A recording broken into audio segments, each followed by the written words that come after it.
The investigation into the downed Russian jetliner over Egypt is now turning to the airport itself and the possibility that an airport employee may have played a role. If that theory holds, it could represent a real turning point in the war on ISIS. Fox News' Doug Luzader has more.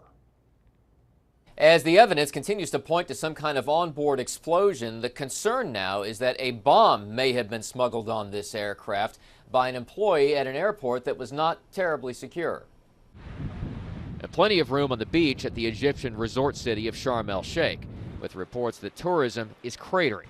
Just one repercussion from the uncertainty over the crash of that Russian Metrojet Airbus that went down now over a week ago. Investigators are said to have heard a loud bang on the cockpit voice recorder just before it shut down. And a Russian team is now looking closely at the Sharm el-Sheikh airport, and not just at passenger screening methods, but at the employees there who could have smuggled a bomb on board. And U.S. intelligence agencies seem to share that concern. It's a huge threat, and we think that's likely how this bomb got on this airplane.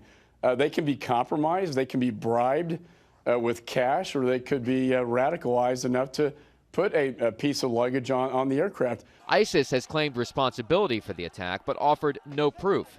Still, if it ends up being the case, it could change assessments of what ISIS is really capable of doing. With this, if this is a bomb by the affiliate of ISIS in the Sinai, ISIS has now fully eclipsed al-Qaeda as the gravest terrorist threat in the world.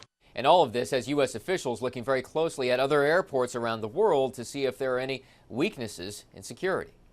In Washington, Doug Luzader, Fox News. 2 Americans and a South African were killed this morning in Jordan. Investigators say a Jordanian police officer allegedly opened fire at a police training center happening on the outskirts of the capital, Amman. The gunman was then shot and killed.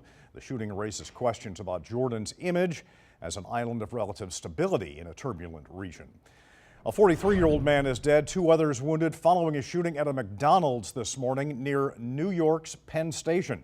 Police say it stemmed from an altercation between a group of men that led to gunfire. Police are still searching for the gunman. Penn Station is a popular commuter and intercity railway station located below Madison Square Garden Sports Arena.